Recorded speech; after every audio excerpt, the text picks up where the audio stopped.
Hello, my black and white brothers, and welcome to my channel. I am Alpha Anime, and this is What If Deku Had Never Gone to UA Part 5.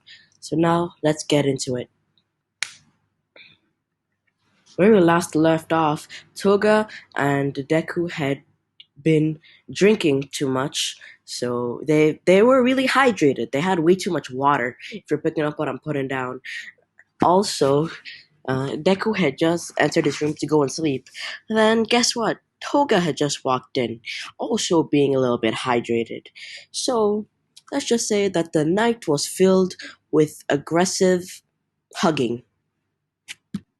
And the hugging was way too aggressive. You could hear screams from help by Deku and Toga saying shut up the entire night.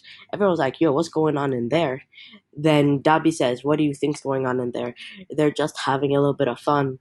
What do you mean fun? All for One says, oh, aggressive hugging. All for One looks at Dabi saying, wow, my son's all grown up. By the way, if I feel like some people are gonna say that All for One is kind of a wimp in this one. He's just happy for his son. Um, because I don't want to make All for One an awful person in this one because I kind of like All for One. He's really cool. Like, have you seen that guy's quirks? Damn. Shigaraki just shakes its head, saying, "Oh, so he's gonna get with the crazy girl. Huh, good luck." Everyone looks at Shigaraki and nods their head, saying, oh no, Deku's not gonna survive this night, is he?" All for One says, "Well, time for me to go get a new son, cause he's not going to end well. This is not going to end well for anybody." So they're just joking around because, like I said, All for One is cool. So I feel like he wouldn't be completely a complete douchebag to people around him. The next morning, Deku wakes up and sees that Toga is next to him in the bed. Then he says, "Oh, wait, maybe there was just a misunderstanding. Maybe she was scared in her room. She is crazy, so maybe she was hallucinating or something." He tried to get up, but then he couldn't walk. He was like, "Wait, what's going on? I got a region quirk last night, so why can't I walk or something?" Then he just had a flashback to last night. He sees some. He sees what happened. That's all I'm gonna say. He then starts blushing a lot. You could say that he was as red as a tomato, but I'd say that's an understatement. He walks out of the room and he sees that Kurogiri is still awake. Then Kurogiri looks at him saying, "Oh, so how was last night?" He said it was something. It was very much something. So I don't want to talk about it. Kurogiri nods his head, saying, "Oh, well, good luck." Neku nods his head, and then when everyone else is woken up, they try. He tries to avoid the topic completely, but everyone is making fun of him because why wouldn't you? It's hilarious. Toga herself doesn't care at all. She does care. She's very happy, unusually happy. So she's just smiling the entire time, and then they're basically dating now because Toga x Deku is super cute and hilarious. At least in my opinion, especially since Deku is a villain now. While that's happening, back at UA, uh, the dorms have been installed, so everyone is thinks that they're safe, but they're not really. Everyone is on edge. Not even Todoroki is starting to question himself because he's thinking, "Wow, that guy turned off my entire right side. I couldn't use my eyes, and I refused to use that stupid man's power." But then he's starting to doubt himself, saying, "But but then if he does that again, I'm gonna be useless." Bakugo also is starting to doubt himself, thinking that, ugh, how could that useless Deku get a quirk and beat me so effortlessly? Every, but everyone is looking at Kirishima, thinking that he's the coolest one now, because he took on Deku without being instantly removed from the equation. So everyone's saying, "Wow, you're so cool. I didn't think that your quirk was that good, but then you held your own. But you held your own against the guy that took out our two very heavy hitters." Everyone is just applauding for Kirishima. Kirishima's like, no, no, it was nothing, but he did knock me out as well, so I don't count that as a win, because he's manly. Then everyone says, repeats after him, says, "Don't worry. What you did was very, very 3, 2, 1, manly." Everybody yells out. Apart from Todoroki and Bakugo, since they're kind of jealous. Apart from Todoroki isn't jealous, but Bakugo is. But Bakugo and Kirishima are still friends, so he is kind of happy that Kirishima is getting attention. Yeah. So back at the bar now, everyone is thinking of a new thing to do, because they don't know about the dorms yet. They didn't think it was gonna happen, so none of them are thinking of attacking the dorms. But everyone is thinking, what? Well, no. All for One says, well, they are gonna have some kind of training camp, but we don't know if they're gonna do it due to all of our recent attacks. Everyone nods their head and said, but Deku says, how about I go do some reconnaissance and just listening in some of the conversations by the principal and some of the teachers. Toga says, wouldn't that be too dangerous? I can't do her cute voice, because if I do, I feel violated. So I'm not gonna do that voice anymore. When I listened to the first recording and I heard that part, I cringed way too hard. So I'm never doing that again. Back on topic, uh, Deku heads teleports right into UA, and then he starts teleporting from room to room, trying to listen in on some of the conversations. But then one person sees him when he finally gets the information he needs about the training camp.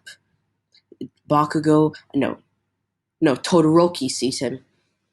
Todoroki sends a giant iceberg at him, saying, "Oh, you're back here? How dare you?" Then, no, Todoroki just doesn't say anything. He just glares at him. Deku says, "Oh, so little icy hot's back here." Because he's using Bakugo's nickname for him, because Deku is a villain now, so he can do that. He he then teleports right in front of Todoroki, but Todoroki interprets this, and because of the little sparkle, and jumps back, sending an iceberg right there, freezing Deku. He thinks that he's won, but then Deku teleports right out of the ice and teleports right behind Todoroki, messing up his right side again, using the pressure points and then kicking him in the head. That knocks Todoroki out. Then Deku says, "Oh my god, that was way too close." He then says, "I better get out of here before someone else sees me and I blow my cover." He then teleports right into the bar. When when everyone sees this, like, so what's the plan? He says, "Oh yeah, they like idiots. They're still gonna do the training cap, whatever it is." All for One says that they should attack it, but then Deku says, there's one thing that I want to do when we attack it. So, but no, but I'm not going to tell anyone just yet. It's going to be a surprise. Everyone is skeptical about this, apart from All for One, which says, "Oh, I trust my son, but I hope what you're doing, you're not going to betray us, are you?" He shakes his head, saying, "Why would I ever do that? You have bestowed upon me everything I've ever wanted. Thank you, Father." De- All for One nods and smiles and says, "Okay, do whatever you have to do, but make sure you wreak havoc." Deku also again says, "Make sure you don't kill anyone. I don't want any casualties, and don't kill any kids and either." Everyone nods, and then they see that muscular walks in, and that's where they see and Yeah, Muscular's here now. Back at UA, when they tell the kids that they're gonna do the training camp, everyone is very, very, very scared because they're like, no, we're probably gonna get attacked again. But then Aizawa says, don't worry, we're bringing as many heroes as possible. Almost every hero is going to be there. Even top ranked heroes like Endeavor and Hawks is going to be there as well. And of course, All Might. When everyone sees this, most of them are at ease again.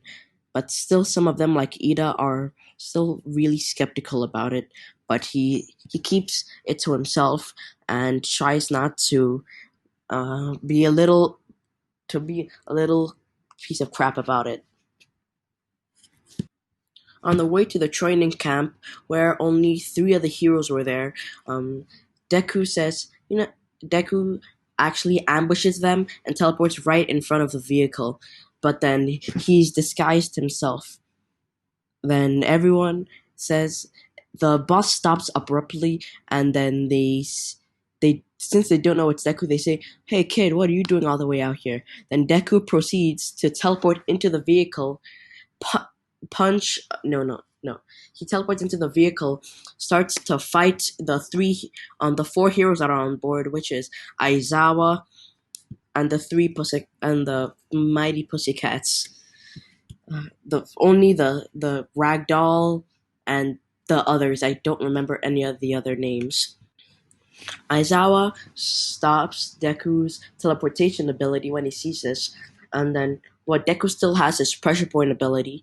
So no, not ability. His he learned how to turn off people's limbs and quirks by using his what's it called? The pressure points. It's like tightly, like I said. He goes over there and then he takes out Ragdoll because she's the only one's name I remember. Instantly takes out Ragdoll by disabling her legs and arms, which stops her from using her quirk. And she does the same to the other pussycats, but then Aizawa's the only one left. And since everyone at this point has started to gang up on Deku, he punches Aizawa in the face. Aizawa didn't see this coming because he thought he was going to go in for a pressure point. He punches Aizawa in the face, knocking. Wait, no, that staggers Aizawa, making him turn off his his red eye, his red eyes, so Deku can teleport away. Then everyone is surprised that the villains are starting to get more bolder and bolder. Then then Aizawa's like, ugh, we're still gonna go to the training camp, but then we're gonna get more security because if one kid can come in here and take out three heroes immediately, I don't think that we've brought enough heroes. Deku, I mean, not Deku. He then Aizawa phones for backup, and then more heroes come, like the guy that can freeze stuff in the air, and uh, yeah, I'll just say that he's the only one that follows the bus now. But back at the base, Deku says, I think I just struck some fear into them. Everyone smiles at this and says, well, by the way, but Deku also says they're also bumping up security thanks to our recent attacks. Even All Might's gonna be there. When All For One hears this, he smiles, saying, oh, we're gonna have some fun. Deku, All For, Deku smiles at this and says, so you're finally gonna come in and be in some of the action. All For One nods and says, we're gonna take out All Might. So now at the training camp, the stuff with Muscular and Coda doesn't happen because they weren't told to capture anyone since they haven't seen Bakugo's abilities yet, so they wouldn't want to capture Bakugo. But when they attack, the same things happen apart from the Coda thing. They take out the Pussycats. They stuff like that. But then All Might is there, so he instantly takes out people like Spinner, and he also takes out the Mustard guy since he's allowed to use his quirk and stuff like that. So he takes out all those guys, and All For One makes his appearance saying, "Oh, well, hello, old friend. You don't look very happy to see me." All For One says. Then All For One and All Might start fighting. And while that's going on, Deku teleports to Bakugo and proceeds to remove his limbs by using the pressure points. And Bakugo doesn't have time to react, so that's what happens. Then Deku picks him up and then teleports him to the base, saying, "Yeah, you're gonna be here for a while. You're most likely gonna live, but I'm gonna give you as much hell as you gave me for all those years we were friends, or not friends, as we went to the same school." Bakugo wants to start yelling at him, but Deku teleports back. And then, as soon as he teleports back, he sees that Suyu and Uraka are actually got the upper hand on Toga, which really annoys Deku since they're dating and he likes her now. So he teleports there and instantly grabs Uraka and Sue's face and slams them into the ground, knocking them out. He says, "Don't touch her." Then and that's where I'm gonna leave the episode off, guys. I was wrong. Next episode's not gonna be the last episode. The episode after that is gonna be the last episode. So yeah. Uh, so stay tuned, stay ready, and stay cool. I guess. Yeah, that's gonna be my new motto. Stay tuned, stay ready, and stay cool. Goodbye.